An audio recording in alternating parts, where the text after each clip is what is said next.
Hey dear folks, I'm Sia from Lonsdor. Today we use K518 PRO to program 2016 Honda Elysion. What we need to be prepared for, it's the K518 PRO from our Lonsdor, the OBD lines, the original car key and a new smart key produced by our Lonsdor. Plug in OBD lines.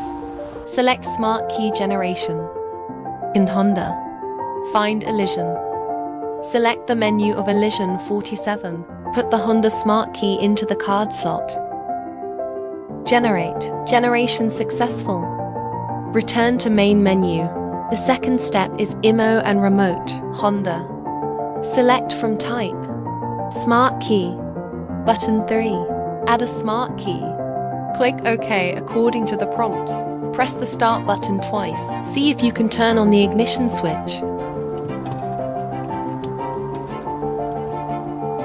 The ignition switch is turned on. Click OK. Put the original car keys in the car. Put the other key outside the car and click OK. Take out other smart keys. Put the key to be programmed in the car. Click OK. Turn off the ignition switch in 15 seconds.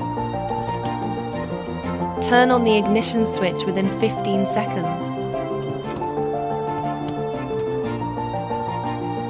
Turn off the ignition switch within 15 seconds. Turn on the ignition switch within 15 seconds. Check if the security light is off. Turn off and click OK. Turn off the ignition switch within 15 seconds.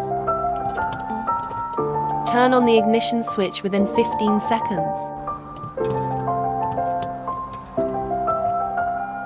Count of the programmed keys. 3. Programming complete. It has been successfully added a key. Now, let's see if the keys work. New key. Step on the brake and press the start button. New key to start car successfully. The original car key. Step on the brake and press the start button. The original car key to start car successfully. Let's try to see if the remote control works. New key lock. Unlock. The original car key lock. Unlock. We have programmed smart key for 2016 Honda Elysion. Stay tuned as we continue to innovate more surprise ahead.